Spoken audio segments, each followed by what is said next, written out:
eloquently and visually sold them both themselves and their topics so accurately, and I hope I don't need to encourage you to support further. In a stunning revelation that's left royal watchers speechless, Princess Anne has broken her silence about the late Princess Diana's secret love life.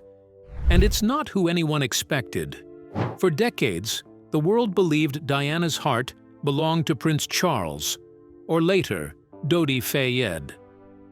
But Anne has revealed a completely different story, one filled with hidden letters, private meetings, and a man Diana truly cherished in silence. So, who exactly was this mystery figure that captured the people's princess's heart? Today, we uncover this shocking truth, the secret heart of Diana. The royal corridors have whispered about many things, but few stories have held as much mystery as the one surrounding Princess Diana's secret heart. And now, years later, Princess Anne's quiet admission has reignited an old question. Who truly captured Diana's heart before her life was tragically cut short in 1997? It wasn't Prince Charles, and according to royal insiders, it wasn't Dodi Fayed either. The answer, as Anne hinted, was someone entirely unexpected. It all circles back to a meeting that was never supposed to mean anything, a hospital visit that changed everything. In April 1995, Diana stepped into the Royal Brompton Hospital for what should have been just another charity engagement. Cameras followed her every move, the way they always did.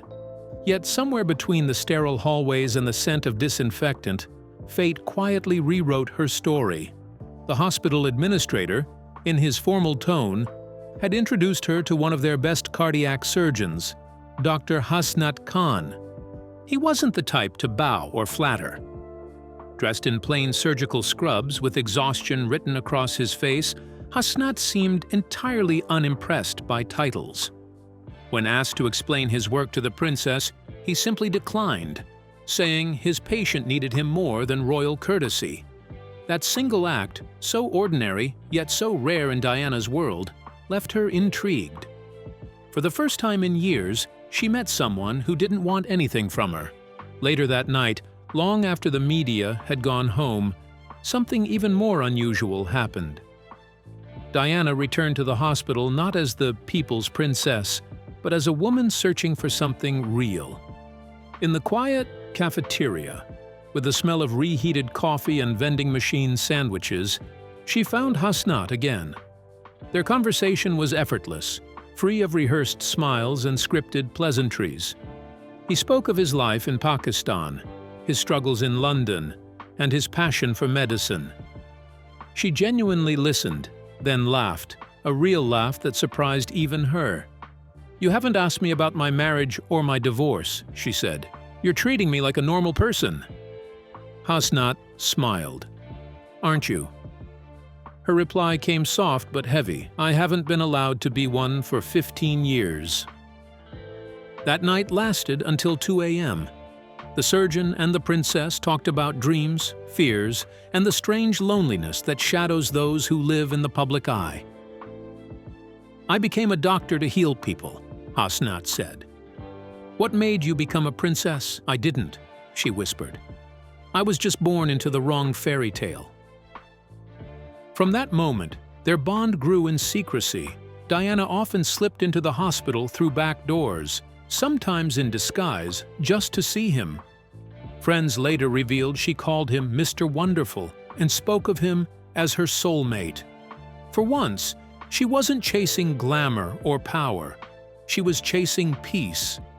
And according to Princess Anne, Diana even considered leaving the royal world behind for Hasnat. Anne, who was often one of the few royals to understand Diana's struggles, once told a close confidant that her late sister-in-law had found a rare kind of love, one built on respect rather than titles.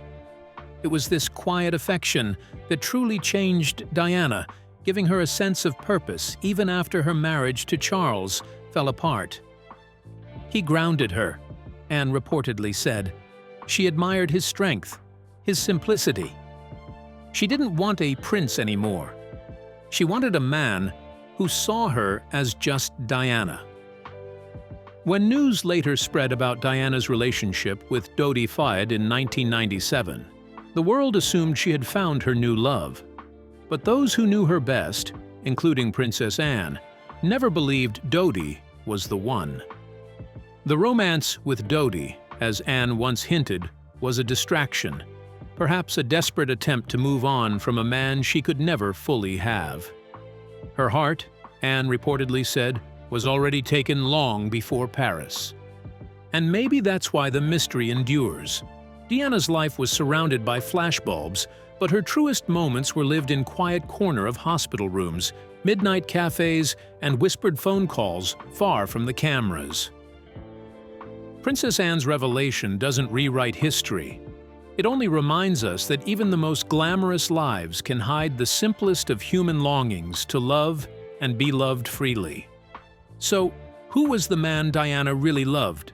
Royal watchers may still debate it, but those who've heard Princess Anne's subtle confession believe the answer lies not in palaces or headlines, but in that single, unguarded night at Royal Brompton Hospital where a princess met a doctor and for the first time felt seen not as royalty but as herself.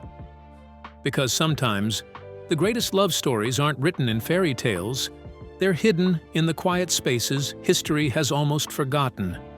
What if that royal engagement wasn't just duty, but destiny in disguise? Let's dive into the hidden moments that turned formality into something heartbreakingly real. The love that defied the palace. They said it was just another royal engagement. But those who truly watched Diana knew something far more personal was taking shape. Behind the polished charity appearances and the carefully timed smiles, the Princess of Wales was quietly writing a new chapter of her life, one that no one inside Buckingham Palace could have predicted. In the spring of 1995, Diana began visiting London's Royal Brompton Hospital. Officially, it was part of her charity work. Unofficially, it was where she met the man who would capture her heart. Not Prince Charles. Not Dodi Fayed, but a quiet, brilliant heart surgeon named Dr. Haznat Khan. For years, the world speculated about Diana's romantic life. But according to those closest to her, and later hinted at by Princess Anne herself, it was Haznat who truly understood the woman behind the royal title. It all started with a simple encounter. Diana was introduced to Dr. Khan during a hospital visit, and unlike others, he didn't try to impress her. He was calm, reserved, and even slightly awkward. When she asked if she could see his patient ward, he warned her, "It's not glamorous." She smiled and replied, "That's exactly why I want to see it." That quiet exchange sparked some rare mutual respect, free of royal expectations. Soon, Diana began showing up at the hospital more often. What began as polite conversations turned into late-night talks in the staff room, where she'd bring him tea or homemade food. A nurse once joked, "Ma'am, you don't have to feed the doctor." Diana laughed softly. "I want to," she said. Those who saw them together described an ease between them, a connection unburdened by duty or cameras. Around Haznat, Diana was herself. No protocol, no rehearsed charm, just a woman listening intently to a man who spoke of medicine, life, and compassion. "You save lives," she once told him. "You heal hearts too," he replied, gently. That sentence stayed with her. By June 1995, her friends noticed the glow. "You look happy," they said. And she was. She studied heart surgery, practiced Urdu, and dreamt of visiting Pakistan. For once, love wasn't scripted or political. It was quiet, pure, and deeply human. Years later, Princess Anne would reportedly speak of that time with rare tenderness. She hinted that Diana's truest love was not the prince she married nor the man the tabloids claimed, but the doctor who treated her as something far more precious than royalty, a woman who finally found peace, even if only for a while. So, could that quiet walk in Hyde Park hold the key to understanding her final peace? Let's dive into the secret that changed everything. Diana's impossible choice. The evening air over Hyde Park carried a kind of quiet that seemed to belong only to secrets. Beneath the cover of dusk, two figures walked side by side, one of them hidden beneath a simple scarf, the other lost in thought. It was August 1995, and Diana, Princess of Wales, was daring to imagine what had once been unthinkable: love, freedom, and a life beyond the palace walls. Her heart had found peace in the company of Hasnat Khan, a man whose world was far from royal banquets and endless protocol. In him, Diana saw something rare: honesty without expectation.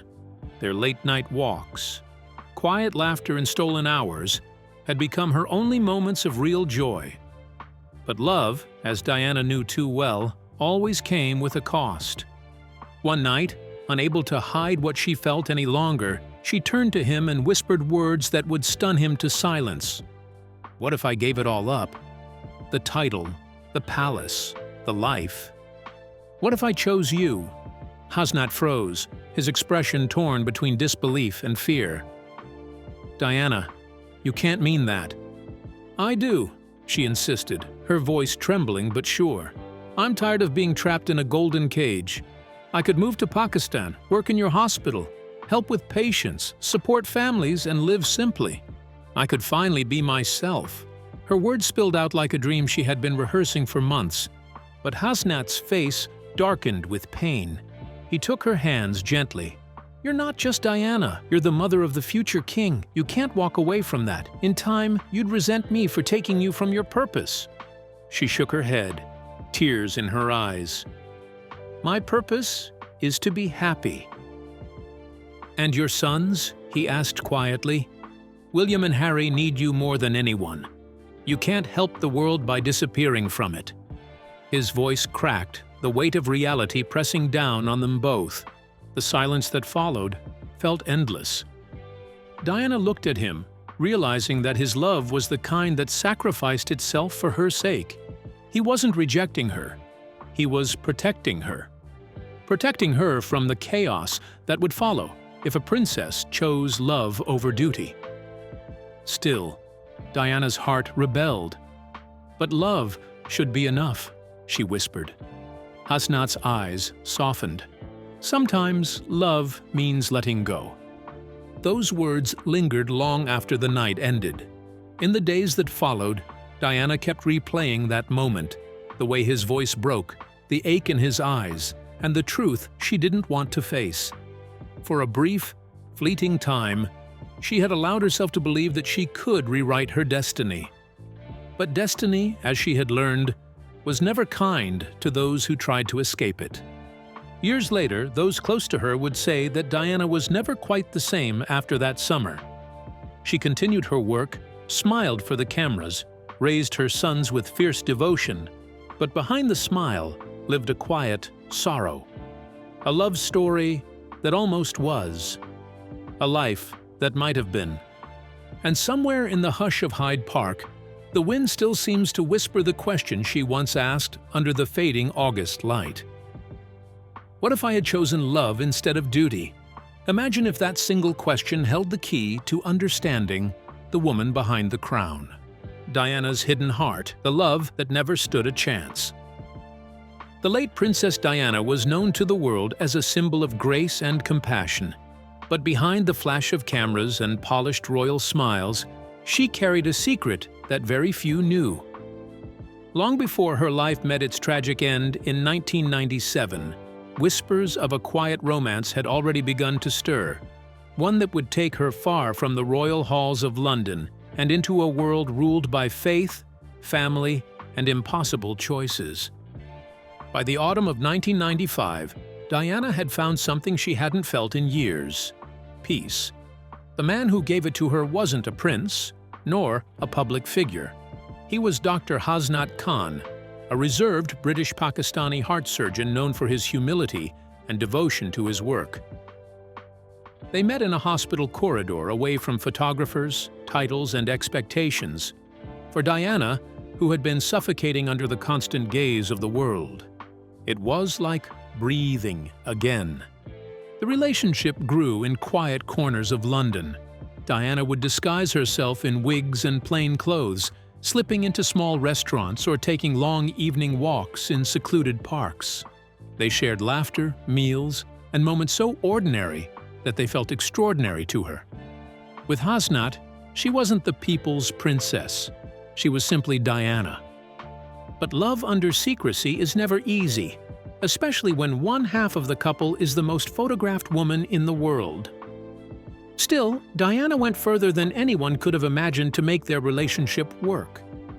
She learned about Hasnat's culture, studied Islam, and even tried cooking his favorite Pakistani dishes. There were reports that she secretly visited Pakistan to meet his family. "She's lovely," Hasnat's mother reportedly told him. "But this can never work." And he knew she was right. Yet Diana wasn't ready to let go. "I'm not changing who I am," she once told him softly. "I'm discovering who I could be." But love wasn't the only force in play. Duty, religion, and media pressure weighed heavily. By early 1997, the strain began to show. Hasnat, deeply private, couldn't bear the spotlight that followed her everywhere. Diana, desperate to prove their love could survive it, made a choice that would change everything. That summer, she appeared in photographs aboard Dodi Fayed's yacht, smiling under the Mediterranean sun. The world called it romance, but those close to her whispered it was something else. A desperate attempt to make Hasnat jealous, to make him fight for her. "If he sees me with someone else," she reportedly confided to a friend, "maybe he'll realize he can't live without me." But her plan backfired. When the pictures hit the headlines, Hasnat felt betrayed. Their final phone call was filled with pain. "You're using him to get to me," he told her quietly. "If you loved me, you wouldn't turn our hearts into a public show." For Diana, the realization came too late. Her attempt to save the relationship had destroyed it instead. She hung up the phone that night, knowing something inside her had broken for good. And though she would continue smiling for the cameras, those who knew her said her eyes were never quite the same again. In the end, their love was a fleeting secret between two worlds that were never meant to meet. A love that could have been ordinary, if only life had allowed it. But what if that secret love was the spark behind the silence that followed? How did one hidden romance change everything on that fateful July evening? When love wasn't enough, Diana's final goodbye. The air that July evening in 1997 carried a strange stillness, the kind that settles before something ends. London was draped in a quiet drizzle, the city's lights blurred behind misty windows. Somewhere between hope and heartbreak, Diana, Princess of Wales, found herself standing in the cold corridor of a London hospital, the place where she had come to fight for love one last time. She wasn't the radiant figure the world adored that night. No flashing cameras, no rehearsed smile, just a woman trembling with emotion, waiting for the man who had quietly stolen her heart. When Dr. Hasnat Khan appeared, his expression said, "Everything words couldn't." Years of affection, conflict, and unspoken truth hovered between them. "Hasnat, please," she began softly, her voice cracking under the weight of tears. "Dodi means nothing to me. It was all for show." He looked at her, eyes filled with a sorrow that seemed to age him. "That's the problem, Diana," he said quietly. "Everything in your life is for show, even us." Her heart clenched. "That's not true. What we had was real." "It was," he admitted. "You're the most remarkable woman I've ever known. Kind, brave, compassionate. But you live in a world where love isn't enough. Not for someone like you." She stepped closer, desperate. "We could make it enough." He shook his head slowly. "No, we couldn't. You'd always be Princess Diana, and I'd always be the man who took you away from that. The press would destroy us. Your sons would pay the price. The Queen would never forgive it. For a moment, silence filled the sterile hospital air. Somewhere down the corridor, a machine beeped softly, indifferent to the quiet unraveling of two hearts. Diana's tears finally fell. "So we just give up?" Hasnat's reply was gentle, but final. "We accept reality. You need someone who can survive your world, and I need someone who can live in mine." She reached for his hand, clinging to the last thread of hope. "I could live in your world," she whispered. He smiled sadly. "You tried. For 2 years, you tried. But you couldn't give up the cameras, the attention, the drama. It's not your fault. It's just who you are." She knew he was right, and that made it hurt even more. "Will you always love me?" she asked, her voice barely audible. "Always," he replied. "But sometimes love means letting go." And just like that, the fairy tale that had flickered in secret corners ended in silence. The woman who had spent her life chasing genuine affection walked away from the only man who had loved her beyond the title and the tiara. That night, as her car pulled away from the hospital, Diana looked back once at the man who had been her safe place in a world that never stopped watching. Her friends later recalled how quiet she was afterward. She didn't speak much, only murmuring once. Maybe in another life. Weeks later, the world would lose her entirely. But those who knew her best believed that the truest heartbreak Diana ever carried wasn't from the palace walls or public betrayal. It was from the moment she realized that even her deepest love couldn't escape the shadow of her crown. And in that final fleeting summer of 1997, Diana didn't just say goodbye to Hasnat Khan. She said goodbye to the dream that love could save her from being a princess. Suppose Diana's final farewell wasn't to a person, but to the life she had always dreamed of living. Let's uncover how Princess Anne's revelation changed everything we once believed. Diana's last love, the one she couldn't keep.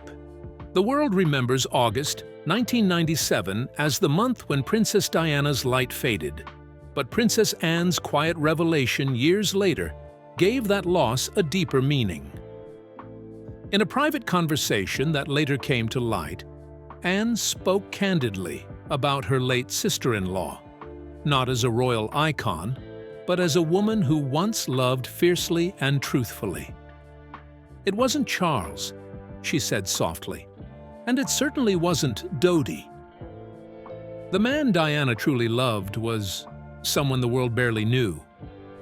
That man was Dr. Hasnat Khan, a humble heart surgeon whose quiet strength captured the heart of the most photographed woman on earth.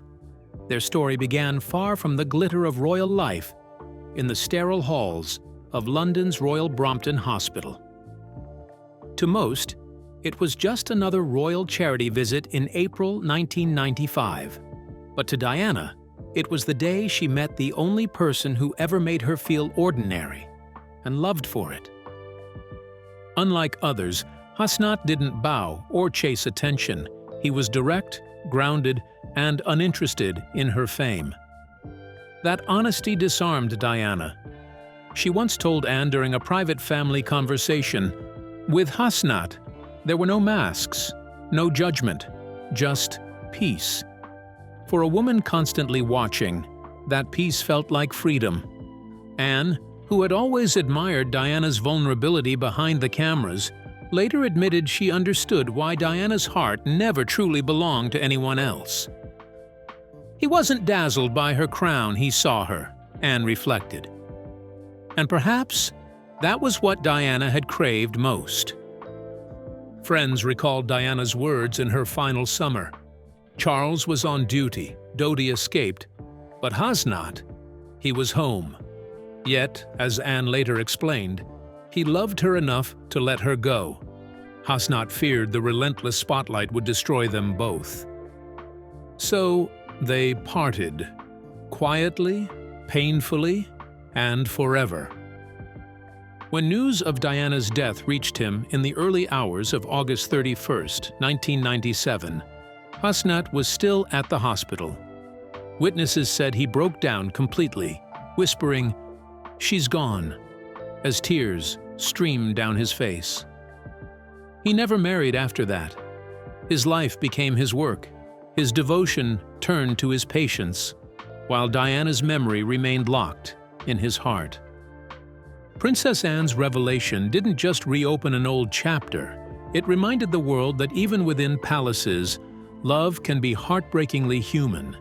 Diana's truest love story wasn't the one written in history books, but the one whispered in hospital corridors, between a princess searching for real love and a doctor who gave it quietly, without ever asking for anything in return. So, what do you think really happened behind palace doors? Was Diana's true love someone no one ever suspected? We'd like to hear your thoughts. Don't forget to like and subscribe for more.